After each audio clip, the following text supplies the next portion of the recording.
Welcome back to my YouTube channel. So ಇವಾಗ already ಹಳೆ ಮನೆಯದು ಥಿಂಗ್ಸ್ ಎಲ್ಲ ಪ್ಯಾಕ್ ಮಾಡಿ ಆಯಿತು. ಆಲ್ರೆಡಿ ಪ್ಯಾಕರ್ಸ್ ಆ್ಯಂಡ್ ಮೂವರ್ಸು ಹೊಸ ಮನೆಗೆ ತೊಗೊಂಡೋಗಿದ್ದಾರೆ. ಇಲ್ಲೆಲ್ಲ ಖಾಲಿ ಇದೆ. ಸೊ ಈ ವಿಡಿಯೋನ ಯಾಕೆ ಮಾಡ್ತಾ ಇದ್ದೀನಿ ಅಂತ ಹೇಳಿದ್ರೆ, ಇದು ನಾವು ಬ್ಯಾಂಗ್ಳೂರಿಗೆ ಬಂದಮೇಲೆ ಮ್ಯಾರೇಜ್ ಆದಮೇಲೆ ಫಸ್ಟು ಮನೆ ಅಂತ ಹೇಳ್ಬೋದು. ನಾನು ವಿಶ್ವ ಬಂದಿದ್ದು. ಸೊ ಮೆಮೊರಿಗಿರಲಿ ಅಂತ ಈ ವಿಡಿಯೋನ ಮಾಡ್ತಾ ಇದ್ದೀನಿ. ಸೊ ನಮ್ಮ ಹಳೆ ಮನೆ ಹೆಂಗಿತ್ತು ಅಂತ ತೋರಿಸ್ತೀನಿ ನಿಮಗೆ. ಚಿಕ್ಕ ಮನೆ, ಬಟ್ ತುಂಬ ಮೆಮೊರೀಸ್ ಇದೆ, ತುಂಬ ಮಿಸ್ ಮಾಡ್ಕೊತೀವಿ ಮನೇನ. ಸೊ ಫಸ್ಟ್ ಮನೆ ಆಗಿದ್ದರಿಂದ. ಸೊ ಇದು ಎಂಟರ್ ಆದರೆ ಇಲ್ಲಿ ಹಾಲು, ಚಿಕ್ಕ ಹಾಲ್ ಇದೆ. ಆ್ಯಂಡ್ ಇಲ್ಲಿ ಸೋಫಾ ಇಟ್ಟಿದ್ವಿ ನಾವು. ಅಲ್ಲಿ ನಮ್ಮ ದೇವ್ರ ಮನೆ ಇತ್ತು. ಆ್ಯಂಡ್ ಇಲ್ಲಿ ಟಿವಿ. ಸೊ ಇಲ್ಲಿಂದ ಹಿಂಗೆ ಬಂದರೆ ಚಿಕ್ಕದೊಂದು ಕಿಚನ್ ಇತ್ತು. ಇದೆಲ್ಲ ವಾರ್ಡ್ರೋಬ್ಸ್. ಅದಾದಮೇಲೆ ಇದು ಬಂದು ವಾಷಿಂಗ್ ಮಿಷಿನ್ ಮತ್ತು ಬಟ್ಟೆ ಡ್ರೈ ಮಾಡೋದಕ್ಕಿತ್ತು. ಎಲ್ಲ ತುಂಬ ಧೂಳಿದೆ, ಗಲೀಜಾಗಿದೆ, ಪೇಂಟ್ ಮಾಡಿಸ್ತಾರೆ. ಸೊ 3 years ಪೇಂಟ್ ಏನು ಮಾಡಿಸೋದಿಲ್ಲ. ಸೊ ಇಲ್ಲಿ ಬಂದರೆ ಇದು ನಮ್ಮ ರೂಮ್. ನನ್ನ ಫೇವ್ರೇಟ್ ಪ್ಲೇಸ್ ಅಂತ ಹೇಳ್ಬೋದು. ಇದು ಆಗಿ ಹೋಗಿದ್ದು ತುಂಬ ಇಷ್ಟ ನನಗೆ ಮತ್ತು ವಿಶ್ವಕ್ಕೆ.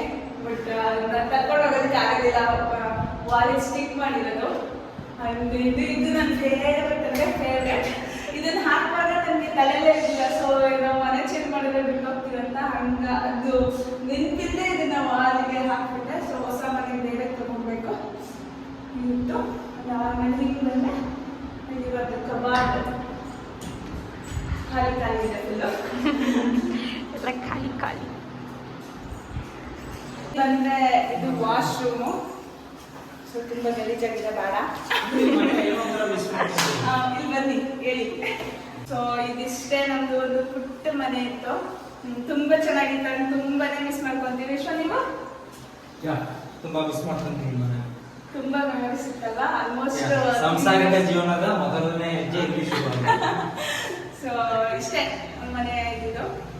ಆ್ಯಂಡ್ ಈ ಮನೆ ಇರೋದು ವರ್ತೂರಲ್ಲಿ 1 BHK ಇದೆ, ಫಸ್ಟ್ ಫ್ಲೋರ್ ಅಲ್ಲೇನೆ. ನಿಮ್ಗೆ ಏನಾದ್ರು ಬೇಕಂತಂದ್ರೆ ಬರ್ಬೋದು. ರೆಸಿಡೆನ್ಸಿಯಲ್ಲಿದೆ. ಆ್ಯಂಡ್ ಓನರ್ ತುಂಬಾ ಒಳ್ಳೆಯವರಿದ್ದಾರೆ. ಸೊ ನಿಮ್ಗೆ ಏನಾದ್ರು ಬೇಕಂದ್ರೆ ಬಂದು ನೋಡಿ. Thank you. Smile please. ನಮ್ಮನೆ ಎಲ್ಲ ಥಿಂಗ್ಸು 1 hour ಖಾಲಿ ಮಾಡಿದ್ದಾರೆ. ಇವಾಗ ಕಸ ಗುಡಿಸಿ ನೆಲ ಒರೆಸಿದ್ರೆ ಮುಗೀತು. ನೋಡಿ ಗೈಸ್, ಸೈಕಲ್ನ ತಗೋಗ್ಬೇಕು ಅಂತಾನೆ ಪ್ಯಾಕರ್ಸ್ ಆ್ಯಂಡ್ ಮೂವರ್ಸ್ ಎಲ್ಲ ಬುಕ್ ಮಾಡಿಬಿಟ್ಟು ಸೈಕಲ್ನೇ ಬಿಟ್ಬಿಟ್ಟು ಪ್ಯಾಕರ್ಸ್ ಆ್ಯಂಡ್ ಮೂವರ್ಸ್ ಅಂತ ಕಳಿಸ್ಬಿಟ್ಟು.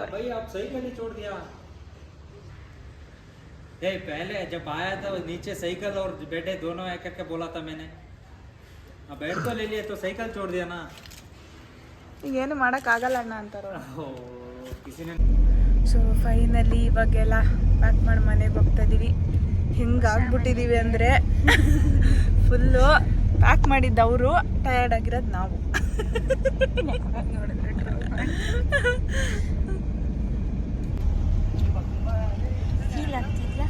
ಟಯರ್ಡ್ ಆಗಿಬಿಟ್ಟಿದ್ದೀವಿ ಗೈಸ್.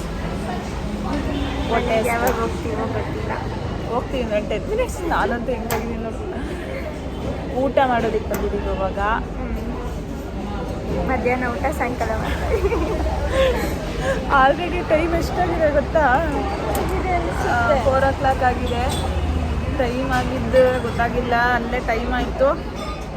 ಸೊ ಹಂಗಾಗಿ ಇವಾಗ ಊಟ ಮಾಡೋಣ ಅಂತ ಬಂದಿದ್ದೀವಿ. ಎಲ್ಲ ಅವ್ರೊಬ್ರು ಕಾಣ್ತಾನೆ ಇಲ್ಲ. ಮೀಲ್ಸ್ ತಗೊಂಡ್ರೆ ತಿನ್ನೋಕ್ಕಾಗಲ್ಲ ಅಂತ ಮಸಾಲ ದೋಸೆ ತಗೊಂಡಿದ್ದಾಳೆ ಗೈಸ್. ತಿನ್ನೋದೇ ಇಲ್ಲ.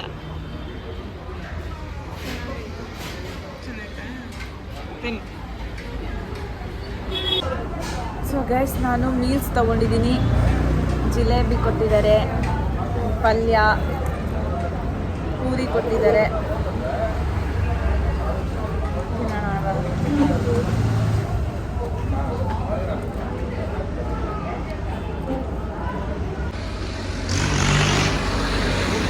ನಾವು ಊಟ ಮುಗಿಸ್ಕೊಂಡು ಹೋಗೋ ಅಷ್ಟರಲ್ಲಿ ಆಲ್ಮೋಸ್ಟ್ 5 o'clock ಆಗಿತ್ತು ಅಂದ್ಕೊತೀನಿ. ಸೊ ನಾವು ಮಾರ್ನಿಂಗ್ ಹೋದಾಗ ಡೀಪ್ ಕ್ಲೀನ್ ಆಗಿರಲಿಲ್ಲ ಅಲ್ವಾ, ಸೊ ಅವ್ರಿಗೆ ಇನ್ಫಾರ್ಮ್ ಮಾಡಿದ್ವಿ ಡೀಪ್ ಕ್ಲೀನ್ ಆಗಿಲ್ಲ, ಡೀಪ್ ಕ್ಲೀನ್ ಮಾಡಿಸಿ ಅಂತ. ಬ್ಯಾಡ್ ಲಕ್ಕೋ ಏನೋ ಗೊತ್ತಿಲ್ಲ, ಫುಲ್ಲು ಎಡ್ಬಟ್ಟು. ನಾವು ಆ್ಯಕ್ಚುಲಿ ನಮ್ಮ ಬಿಲ್ಡಿಂಗಲ್ಲಿ 1 ಫ್ಲೋರ್ಗೆ 2 ಮನೆಗಳಿದೆ. ಅವರು ನಮ್ಮ ಮನೆನ ಪಕ್ಕದ ಮನೆ ಅಂತ ಕನ್ಫ್ಯೂಸ್ ಮಾಡ್ಕೊಂಡ್ಬಿಟ್ಟು ನಮ್ಮ ಮನೆ ಕ್ಲೀನ್ ಮಾಡೋದ್ರ ಬದಲು ಪಕ್ಕದ ಮನೆ ಕ್ಲೀನ್ ಮಾಡಿಬಿಟ್ಟಿದ್ದಾರೆ ಪಾಪ. ಸೊ ಅವ್ರಿಗೂ ಟೈಮ್ ವೇಸ್ಟು, ನಮಗೇನೆ ಒಂಥರ ಬೇಜಾರಾಗೋಯ್ತು, ಫುಲ್ ಎಡ್ಬಟ್ಟಾಯಿತು ಇವತ್ತೆಲ್ಲ ಅಂತ. ಬಟ್ ಅವರು ಅಗೇನ್ ನಮ್ಮನೆ ಕೂಡ ಕ್ಲೀನ್ ಮಾಡಿಕೊಟ್ರು, ಡೀಪ್ ಕ್ಲೀನು. ಅದು ನೋಡಿದ್ರಲ್ಲ, ಪ್ಯಾಕರ್ಸ್ ಆ್ಯಂಡ್ ಮೂವರ್ಸ್ ಬುಕ್ ಮಾಡಿಬಿಟ್ಟು ಸೈಕಲ್ ತೊಗೊಂಬರೋದಕ್ಕೆ ಅಂತ ಸೈಕಲ್ ಕೂಡ ಅಲ್ಲೇ ಬಿಟ್ಟು ಬಂದ್ವಿ.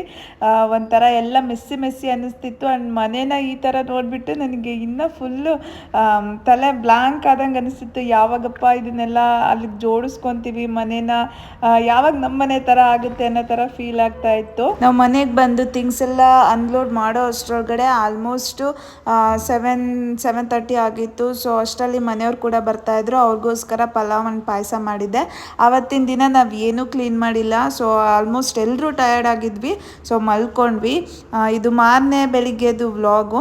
ಅವತ್ತು ಬೇಗ ಎದ್ದು ತುಂಬ ಜನ ಇದ್ವಿ, ಆಲ್ಮೋಸ್ಟ್ 10 ಮೆಂಬರ್ಸ್ ಇದ್ವಿ. ಸೊ ಬೇಗ ಆಗತ್ತೆ ಅಂತ ಎಲ್ರಿಗೂ ಬಿಸಿಬೇಳೆ ಬಾತ್ ಮಾಡಿದ್ವಿ. ಒಂಥರ ಚೆನ್ನಾಗಿತ್ತು. ಆ್ಯಂಡ್ ಎಲ್ಲರೂ ತುಂಬ ಎಲ್ಲ ಓಡಾಡಿ ಫುಲ್ಲು ಟಯರ್ಡ್ ಆಗಿದ್ವಿ. ಆ್ಯಂಡ್ ತುಂಬ ಚೆನ್ನಾಗಿ ಅನಿಸ್ತಿತ್ತು, ಮನೆ ತುಂಬ ಜನ ಇದ್ರು ಅಂತ. ಇದು ಒಂಥರ ದೊಡ್ಡ ಮನೆ ಆಗಿರೋದ್ರಿಂದ ತುಂಬ ಜನ ಇದ್ರೇ ಒಂಥರ ಖುಷಿ ಆಗುತ್ತೆ. ಊರಿಂದ ಎಲ್ಲ ಬಂದಿರೋದು, ತಿಂಡಿ ಎಲ್ಲ ತಿಂದ್ಕೊಂಡು ಅದಾದಮೇಲೆ ನಮ್ಮ ಅತ್ತೆ ಹತ್ರ ತಲೆಗೆ ಸ್ವಲ್ಪ ಆಯಿಲ್ ಎಲ್ಲ ಹಚ್ಚಿಸ್ಕೊಂಡು ಆ ಕ್ಲೀನಿಂಗ್ ಎಲ್ಲ ಸ್ಟಾರ್ಟ್ ಮಾಡಿದ್ವಿ. ಆವತ್ತಿನ ದಿನ ಸ್ವಲ್ಪ ಕ್ಲೀನ್ ಮಾಡಿಕೊಂಡ್ರು, ಅದು ಮಾರನೇ ಬೆಳಿಗ್ಗೆ ಇನ್ನೊಂದು ಸ್ವಲ್ಪ ಎಲ್ಲ ಅರೇಂಜ್ ಮಾಡಿಕೊಂಡು ಎಲ್ಲ ಮುಗಿಸ್ಕೊಂಡ್ವಿ. ನಮ್ಮ ಅಕ್ಕ ತುಂಬಾ ಹೆಲ್ಪ್ ಮಾಡಿದ್ರು. ನೀವೇನಾದರೂ ಲೀಸಿಗೆ ರೆಂಟಿಗೆ ಮನೇನ ನೋಡ್ತಾ ಇದ್ರೆ ಅರ್ಬನ್ ಸ್ಟ್ಯಾಂಡ್ಸ್ ಅವ್ರನ್ನ ಕಾಂಟ್ಯಾಕ್ಟ್ ಮಾಡಿದ್ರೆ ತುಂಬಾ ಹೆಲ್ಪ್ ಆಗುತ್ತೆ. ಆ್ಯಂಡ್ ಅರ್ಬನ್ ಸ್ಟ್ಯಾಂಡ್ಸ್ ಕಡೆ ಅಂದೇ ನಿಮಗೆ ಡೀಪ್ ಕ್ಲೀನ್ ಇರುತ್ತೆ, ಪ್ಲಸ್ ಪ್ಯಾಕರ್ಸ್ ಆ್ಯಂಡ್ ಮೂವರ್ಸ್ ಕೂಡ ಅವರಲ್ಲೇ ಇರುತ್ತೆ. ನೀವು ಆಚೆ ಏನು ವಿಚಾರಿಸಿದ್ರೆ ಅಮೌಂಟ್ ಇರುತ್ತೆ ಅಲ್ವಾ, ಅದಕ್ಕಿಂತ ಕಡಿಮೆ ಅಫೋರ್ಡಬಲ್ ಪ್ರೈಸಲ್ಲೇ ಅರ್ಬನ್ ಸ್ಟ್ಯಾಂಡ್ಸ್ ಅವರು ಮಾಡಿಕೊಡ್ತಾರೆ. ಸೊ ನಿಮ್ಗೇನಾದರೂ ಇನ್ಫಾರ್ಮೇಷನ್ ಬೇಕಿದ್ರೆ ನನಗೆ DM ಮಾಡಿ ಅಥವಾ ಕಮೆಂಟ್ ಮಾಡಿ. ಆ್ಯಂಡ್ ಸಂಡೇ ಆಲ್ಮೋಸ್ಟ್ ಎಲ್ಲರೂ ಊರಿಗೆ ಹೋದ್ರು. ನಮ್ಮ ಅತ್ತೆ ನಮ್ಮ ಜೊತೆನೇ ಇದ್ರು 1 ವೀಕ್ ಇರೋದಕ್ಕೆ ಅಂತ. ಸೊ ಈವ್ನಿಂಗ್ ಸಾರಕ್ಕಿ ಲೇಕಿಗೆ ಹೋಗಿದ್ವಿ. ಇಲ್ಲಿ ವ್ಯೂ ಅಂತೂ ಅಲ್ಟಿಮೇಟ್ ಆಗಿತ್ತು. ಫೋಟೋಸ್ ವೀಡಿಯೋಸಿಗೆ, ಸನ್ಸೆಟ್ ವೀಡಿಯೋಸಿಗೆ ಅಥವಾ ಫೋಟೋಸಿಗೆ ತುಂಬಾ ಚೆನ್ನಾಗಿದೆ ಸಾರಕ್ಕಿ ಲೇಕು. ಸೊ ನಮಗಂತೂ ತುಂಬ ಖುಷಿ ಆಯಿತು. ವಾಕ್ ಮಾಡೋದಕ್ಕೂ ಅಷ್ಟೇ ತುಂಬಾ ಚೆನ್ನಾಗಿದೆ. ಐ ಹೋಪ್ ಈ ವಿಡಿಯೋ ಎಲ್ರಿಗೂ ಇಷ್ಟ ಆಗಿದೆ ಅಂತ. ಇಷ್ಟ ಆಗಿದೆ ದಯವಿಟ್ಟು ಒಂದು ಲೈಕ್, ಶೇರ್ ಆ್ಯಂಡ್ ಕಮೆಂಟ್ ಮಾಡಿ. ಆ್ಯಂಡ್ ಇನ್ನು ಯಾರೆಲ್ಲ ನಮ್ಮ ಚಾನಲ್ನ ಸಬ್ಸ್ಕ್ರೈಬ್ ಮಾಡದೆ ವಿಡಿಯೋ ನೋಡ್ತಾ ಇದ್ದೀರಾ, ಪ್ಲೀಸ್ ಬೇಗ ಹೋಗಿ ಸಬ್ಸ್ಕ್ರೈಬ್ ಮಾಡ್ಕೊಳ್ಳಿ. Thank you for watching.